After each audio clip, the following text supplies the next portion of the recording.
Good morning Odisha. आज जनवरी 12 तारीख रविवार। आज सकाळ किसी गुरुत्वपूर्ण खबर उपरे आसंतु नजर पकाइबा। ता पूर्व आपण समस्त छोटिया अनुरोध वीडियो समस्ते गोटे लाइक करबे एवं हाँ चैनल टी सब्सक्राइब मध्य करनेबे। ता सहित आपण माने हम वीडियो टी को केउ जिल्ला देखछंती हमकु कमेंट माध्यम रे निश्चय जणाइबे। तो चलंतु आ डेट न करी आज सकाळ प्रथम खबर उपरे नजर पकाइ नेबा। देखंतु प्रथम खबर सुभद्रा योजना रे पुनः शामिल हेबे 8000 रु अधिक आवेदनकारी। सुभद्रा योजना रे भूल अपडेट आउट होइतबे आवेदनकारी पुनः शामिल होती। शनिवार सुधा सुभद्रा योजना पुणी 8000 रु अधिक आवेदनकारी पुनः शामिल होता सूचना मिली। अन्य पक्ष एवं भी 2 लाख रु अधिक आवेदनकारी इकासी करना फल से योग्य विवेचित हेले अर्थ पाइबार असुविधा हे। तेणु निकट जनसेवा केन्द्र तुरंत इकासी करने को परामर्श सरकार पक्षर करपरिक खूब शीघ्र चतुर्थ पर्याय प्रथम किस्ती 17 टंका हिताधिकारी को प्रदान कर। सूचना योग्य किछि दिन तले उपमुख्यमंत्री प्रभाती पट्टा सुभद्रा योजना को अपडेट आउट होता हिताधिकारी नुआ व्यवस्था कर प्रकाश करथिले। एपरिक जो हिताधिकारी माने भूले अपडेट आउट हो जाइतिले सेमाने पुणी सुभद्रा योजना पोर्टाल लॉगिन करी तालिकार पुनः जोड़ी होई पारिबे बोली सूचना दैथिले। आ सहित देखंतु कुंभीर गणना पई बंद रहइबो भितरकनिका जातीय उद्यान रे कुंभीर गणना कराजिबो। चलित मास 14 तारिख रु 22 पर्यंत गणना कराउथारु पर्यटन पई जातीय उद्यान बंद रहइबो बोली वन विभाग सूत्रରୁ जଣା पड़िछि। एही समय भितरे भितरकनिका को आसुथबा पर्यटन आसीबा को बारण कराइछि। शीतस अमावास्या तिथि को दृष्टि रखी कुंभीर गणना पई समय स्थिर कराइथवा सूचना मिली। आगो खबर देखंतु देश में काया विस्तार करुछि एचएमपीवी भाइरस 14 छुईले आक्रांतों संख्या। देश में काया विस्तार करिवार लागिछि एचएमपीवी दिनक दिन बढ़िबार लागिछि आक्रांतों संख्या। देश में बर्तमान एही भूताणु आक्रांतों संख्या 14 रे पहुंची। शुक्रवार महाराष्ट्र नागपुर में 2 शिशुଙ୍କ रिपोर्ट पॉजिटिव आछि। एबे सुधा महाराष्ट्र गुजरात कर्णाटक तमिलनाडु और पश्चिमबंग में एचएमपीवी संक्रमित चिन्हट हो सारे। शुक्रवार केंद्र स्वास्थ्य सचिव अपूर्वा चंद्रा एक उच्चस्तरीय बैठक डाकी परिस्थितिर समीक्षा करछंती। देश में एबे सुधा खूब कम संख्यक आक्रांत चिन्हट होता बेले समस्ते शिशु बा नाबालक बोली जना पड़ी। परवर्ती खबर देखंतु 4 दिन रत्नभंडार मरामती कार्य बंद। आज 15 तारिख पर्यंत 4 दिन धरी बंद रहिबो रत्नभंडार मरामती कार्य। मकर संक्रांति सह अन्य गुरुत्वपूर्ण नीति को दृष्टि रखी 4 दिन काम स्थगित रहिबा। एथिपई समस्तक सहयोग कामना करछन्ती श्रीमंदिर मुख्य प्रशासक।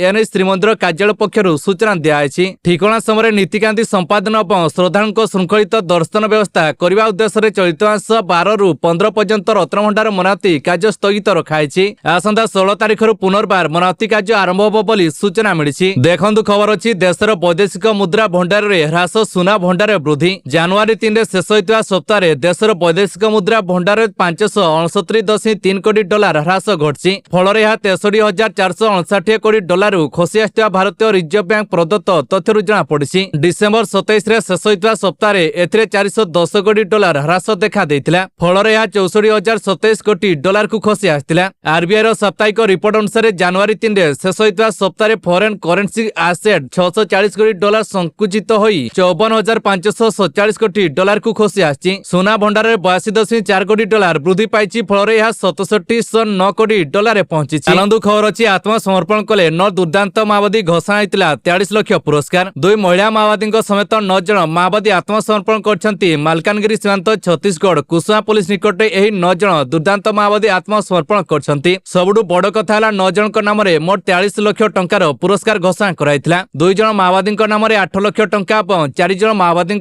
5 लाख टंका पुरस्कार घोषणा कराइछि। तेबे 9 जन नक्सलक ऊपर मोट 43 लाख टंकार पुरस्कार घोषणा कराइछि। नियाद नेला नाट योजना द्वारा प्रभावित हेबा और नूतन शिविर प्रतिष्ठा जगह पुलिस चाप वृद्धि पाइला। तेणु नक्सल भयभीत होई आत्मसमर्पण करछन्ती बोली सूचना मिलिछि। ता सहित देखंतु राजस्व अधिकारी आउ करि पारिबेनी अण राजस्व काम मंत्री देले बड़ बयान। राजस्व अधिकारी आउ करि पारिबेनी अण राजस्व काम सब जिलापाल मानकु चिठी लेखि अवगत कले राज्य विभाग। एने राजस्व मंत्री सुरेश पुजारी प्रतिक्रिया रखछन्ती। प्रशासन को लकाईमुखी करिया पई अनेक संस्कार करिवार आवश्यकता रहिछि। राजस्व विभागर काम को आहुरी शाणित करिबा नै पदक्षेप न्याय अछि। जहा द्वारा राजस्व विभागर दायित्व थिबा राजस्व अधिकारी माने विभाग प्रति केमिति संपूर्ण न्याय करि पारिबे। राजस्व सेवा लोकन पाखरे पहुंचा लागि राजस्व अधिकारी माने कमिटी आहुरी प्रतिबद्धता सह काम करिबे। सेथिपई अनेक संस्कार अणा होछि। राजस्व विभागर मूल राजस्व अधिकारी माने राजस्व विभाग रे काम करिथांती। एहा सह राजस्व विभागर अधिकारी मानकु अन्य विभाग को काम करिया पई पठाई थाए। तेणु एहा द्वारा सृष्टि होतुवा द्वंद्व रे स्पष्टता आनिया पई चाहुछि। राजस्व विभाग जेउ अधिकारी माने राजस्व विभागर ओआरएस भाबे पदोन्नति पाउथिले सेमानक राजस्व काम विषय अनुभव नथिला। सेहिपरि अनेक पुराना आईन गुडिको संशोधन कराजिबो। जेउ आईन आवश्यक नै रद्द कराजिबो बोली राजस्व मंत्री कहछन्ती। आगौ खबर देखंतु 14 तारिख पर्यंत 10टी जिला होइजिबो अदृश्य। आसंदा 14 तारिख पर्यंत ओडिशार 10टी जिला अंधार होइजिबो। ए सब जिल्लार रास्ताघाट कुड़ी जोगु अदृश्य पड़ी होइजिबार संभावना रहिछि। पाणीपाग विभागर रिपोर्ट अनुसार आसंदा 14 तारिख पर्यंत राज्यर विभिन्न जिल्लार घन कुड़ी छाया घेर रहिबो बोली संभावना रहिछि।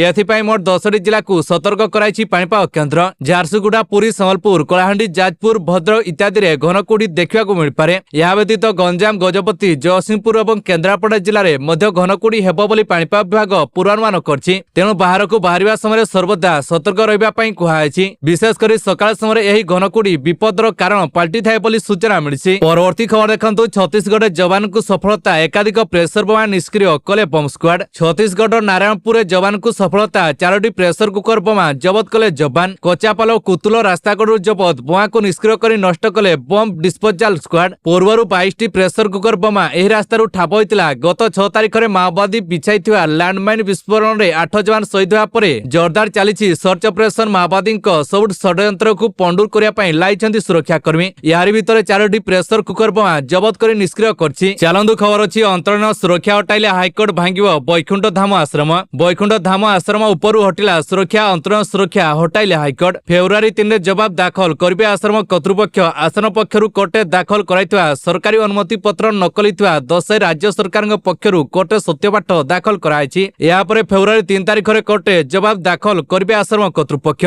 मामलार परवर्ती सुनानी आसंता फेब्रुआरी 3 तारिख को धार्य करछन्ती उच्च अदालत। ता सहित देखंतु सहदेवଙ୍କ 2 सन्तानଙ୍କ पाठपढ़ा दायित्व नेले नवीन। राज्यर शासन दायित्व रे सिना नाही हेले ओडियाଙ୍କ दुख बुझी पारछन्ती विरोधी दल नेता नवीन पटनायक। से सबले कहंती ओडिशार 4.5 कोटी लोक तांकर परिवार सदस्य। गत मासर अदिनिया वर्षा परे विभिन्न जिला को जे पूर्वतन मुख्यमंत्री श्री पटनायक चाषीमान को भेटथिले। एबे असहाय सहदेव नायकଙ୍କ परिवार को सहायता प्रदान करिसंती। सहदेवଙ୍କ परिवार को नवीन 50,000 टंका नगद प्रदान करथिया बेले बीजेडी सुप्रीमो श्री पटनायक यास सहदेव नायकଙ୍କ 2 पिलांको पढ़िबा दायित्व नैछंती। अन्य बडे सहदेवଙ୍କ पत्नी सुनीता नायकଙ୍କୁ 5टी एजेंट्स 5 लाख टंकार सहायता राशि दैछंती। आगो खबर देखंतु। केंद्र सरकारଙ୍କ नुआ निर्देशनामा एणिकी केंद्र सरकारी चाकरियांको मिलिबो 22 दिन छुट्टी। केंद्र सरकारଙ୍କ कर्मचारी और तालीम विभाग पक्षरु निर्देशनामा जारी। केंद्र कर्मचारी को मिलिबो 22 दिन छुट्टी। किंतु एने केते दिन नियम रहिछि। जेउ केंद्र कर्मचारी माने अंगदान करिया को जाउछंती सेने 22 दिन छुट्टी पाई परिबे। अंगदान कले मिलिबो छुट्टी। आजका समय अनेक ऑर्गन डोनेट करिया पई पसंद करथांती।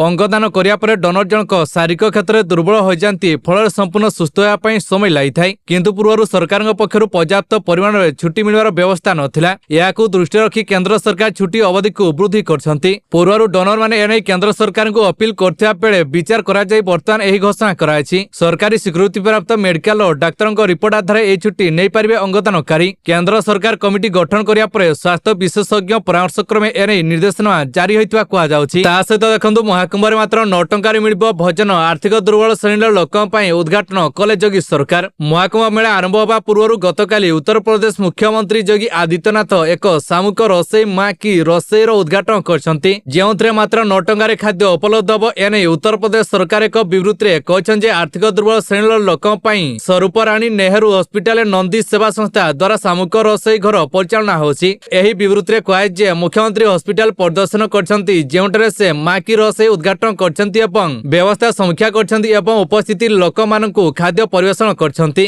आर्थिक दृष्टि दुर्बल श्रेणी को सहायता करिया पई नंदी सेवा संस्था एस प्रयास आरंभ करछि। एठारे मात्र 9 टंका रे खाद्य पाई पारबे। खाद्य रे भात, डाली, 4टी रोटी, पनीपरिया तरकारी, सालाड एवं मिठा अंतर्भुक्त हबो। राज्य सरकारଙ୍କ ए पदक्षेप को समस्ते प्रशंसा करछंती। आर्थिक दृष्टि दुर्बल श्रेणीर लोक माने सामूहिक रसोई घरे मात्र 9 टंका रे खाद्य पाई आश्वस्ति पाइबे। या सहित लोक माननकु खाद्य पाई चिंता करबा पड़िबो नाही बोली सूचना मिलिछि। चालंदु खबर अछि। ऑनलाइन गेमिंग कंपनी को बड़ आश्वस्ति। जीएसटी नोटिस ऊपर रोक लगाइले सुप्रीम कोर्ट। गेमिंग कंपनी गुडी को मिलिछि बड़ आश्वस्ति। ऑनलाइन गेमिंग कंपनी गुडी को ऊपर जीएसटी विभाग द्वारा जारी कराइथवा 1.12 लाख कोटी टंकारु अधिक टंकार नोटिस ऊपर कोनसी कार्यानुष्ठान ग्रहण न करिया पई सुप्रीम कोर्ट रोक लगाइछंती। सुप्रीम कोर्ट कठारु आश्वस्ति पर स्टॉक एक्सचेंज रे तालिकाभुक्त गेमिंग कंपनी गुडीकर शेयर वृद्धि देखिया को मिलथिला। ता सहित देखंतु पारादीप हब जहाज निर्माण और मरामती हब निवेश 4000 कोटी। पारादीप बंदर निकट स्थापना होउ जाउछि जहाज निर्माण और मरामती हब एने राज्य सरकार 4000 कोटी सहायता जोगाण नै घोषणा करछंती। सेहि बळी घरोई क्षेत्र रे सहभागिता रे भद्रक रो इंचुडी एवं दक्षिण ओडिसा रे बाहुडा रे 2 नुआ बंदर मध्य स्थापन कार्य को त्वरान्वित कराजिबो। खनिज पदार्थ एवं कोयला परिवहन को त्वरान्वित करबा लागि रेल ट्रैक बिछावा लागि मध्य सरकार आग्रही रहिछंती बोली शिल्प सचिव हेमंत ସନ୍ତ କୁମାର ଶର୍ମା ସୂଚନା ଦେଇଛନ୍ତି।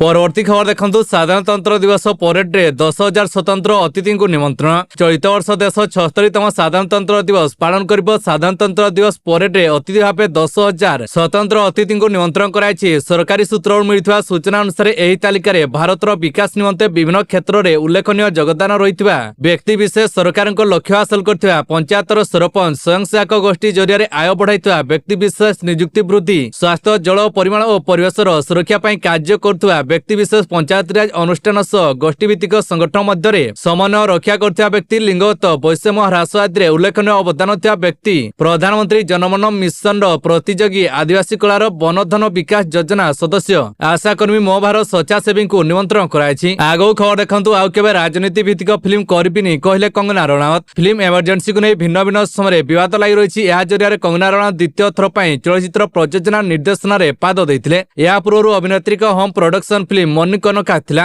ଫିଲ୍ମ ଏମର୍ଜେନ୍ସିକୁ କଙ୍ଗନାଙ୍କୁ ଅନେକ ବିବାଦର ସମ୍ମୁଖୀନ ହେବାକୁ ପଡ଼ିଥିଲା। ଏହାରି ମଧ୍ୟରେ ସେ ଆଉ କେବେ କୌଣସି ରାଜନୈତିକ ଚଳଚ୍ଚିତ୍ର ନିର୍ମାଣ କରିବେ ନାହିଁ ବୋଲି ପ୍ରକାଶ କରିଛନ୍ତି। ଏମର୍ଜେନ୍ସି ଗତ ବର୍ଷ ସେପ୍ଟେମ୍ବର 2024ରେ ମୁକ୍ତିଲାଭ ହେବାର ଥିଲା। ଏହା ପୂର୍ବରୁ ପ୍ରଧାନମନ୍ତ୍ରୀ ଇନ୍ଦିରା ଗାନ୍ଧୀଙ୍କ ବୟୋପିକ୍ ହୋଇଥିବାରୁ ଫିଲ୍ମର ବିଷୟବସ୍ତୁ ଉପରେ ଅନେକ ଆପତ୍ତି ଉଠିଥିଲା। ସେନ୍ସର ବୋର୍ଡରୁ ଚଳଚ୍ଚିତ୍ରକୁ ପ୍ରମାଣପତ୍ର ମିଳିବା ନେଇ ମଧ୍ୟ ବହୁ ବିବାଦ ଦେଖା ଦେଇଥିଲା। ଅନେକ ବାଧା ବିଘ୍ନ ପରେ ପରିଶେଷରେ ଫିଲ୍ମଟି 17 ଜାନୁଆରୀରେ ମୁକ୍ତିଲାଭ କରିବାକୁ ଯାଉଛି। ତ ଏ ଥିଲା ଆଜି ସକାଳର କିଛି ଗୁରୁତ୍ୱପୂର୍ଣ୍ଣ ଖବର ଯାହା ମୁଁ ଆପଣଙ୍କୁ ଜଣାଇ ସାରିଛି। ଯଦି ଭିଡ଼ିଓଟି ଭଲ ଲାଗିଛି ତେବେ ଗୋଟେ ଲାଇକ୍ ନିଶ୍ଚିତ ଭାବରେ କରନ୍ତୁ। ତା ସହିତ ଯଦି ଆପଣମାନେ ଏପରି ସକାଳର ଲେଟେଷ୍ଟ ନ୍ୟୁଜ୍ ଭିଡ଼ିଓ ଦେଖିବା ପାଇଁ ଚାହୁଁଛନ୍ତି ତେବେ ଆମ ଚ୍ୟାନେଲଟିକୁ ସବସ୍କ୍ରାଇବ ମଧ୍ୟ କରିକି ରଖନ୍ତୁ, କାହିଁକି ନା ଆପଣଙ୍କ ମୋବାଇଲରେ ପ୍ରତ୍ୟେକ ଦିନ ଆମ ଭିଡ଼ିଓ ସବୁରୁ ପ୍ରଥମେ ଦେଖିବା ପାଇଁ ମିଳୁଥିବ। ତ ବାସ୍ ଆଜି ପାଇଁ ଏତିକି। ଏଇଠୁ ରହିଲି। ଆସନ୍ତାକାଲି ପୁଣି ଆପଣଙ୍କ ପାଇଁ ନୂଆ ଲେଟେଷ୍ଟ ନ୍ୟୁଜ୍ ଭିଡ଼ିଓ ନେଇ ଆସିବି।